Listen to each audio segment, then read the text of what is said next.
Sylvester Stallone wrote this movie. That's right, writer, director, actor, entrepreneur, Stallone.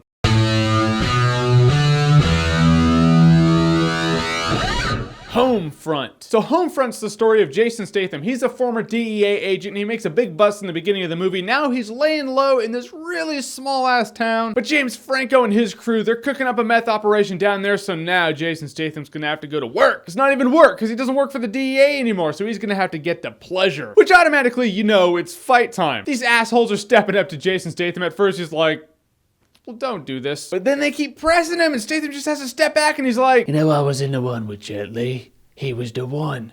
So that kind of makes me the two. And he kicks some ass. And the fights in this movie, they sound awesome. They look awesome. It's every hit you feel. Every bone that breaks, you feel it. Every piece of cartilage that rips, you feel it. Head goes through a piece of glass. You feel the impact and the shattered. It's everything I like about fights in movies. I like to feel it here. Which is great for the few fights that happen in the movie for the 30 seconds they last. Rest of the movie is just kind of happening. You can write it off as character building if you want, but in the end I write it off as a lot of people mean mugging Jason Statham as he's walking down the street. Jason Statham picking up his little girl at school. Jason Statham building his deck. Jason Statham trying to be a good father. Good for him. And me sitting there kind of bored in a movie written by Rambo. That concept baffles me. To be clear, I don't hate this entire movie. There were things in the movie I really liked. Like I said, the fights, Jason Statham. I like Jason Statham. He's a great action star who has learned from the mistakes of other action stars, and he was like, pacifier, tooth fairy, not doing that. That's right, I'm gonna stick to action. I'm not gonna branch out to other things. I will stick to action. I will be typecast, and I will always have a paycheck. Good for him. James Franco's more or less the villain or the asshole in this movie, and his meth operation is just,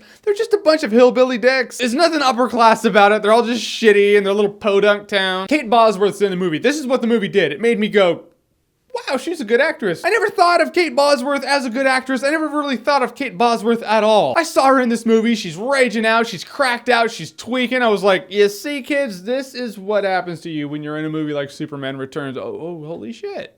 It's actually a role. It's, oh wow, she's a good actress. That's what the movie taught me. It's not a bad thing. No, good job, Kate Bosworth. The movie does uncomfortable really well. There are a couple of scenes where some of these assholes want to apply pressure to someone, so they move in close and are doing intimidation conversational tactics. I was like, this is uncomfortable. So good job, movie. You're pulling that off well. So the movie did have good actors doing a good job acting in the movie. The fights, when they happened, were really cool. But a lot of this movie dragged on. You're just waiting for something to happen and nothing's happening. It's not a piece of shit movie. You walk out enjoying things in it. But in the end, I gotta say, Homefront is probably a good time if you're drunk. Yeah, now it's a party. Hey, they fighting? No, they're not fighting yet. They're just talking. So my question to you, what is your favorite Jason Statham action movie? Whatever your favorite is, comment below, let me know. And as always, if you like what you've seen here and you want to see more, click right here to see more.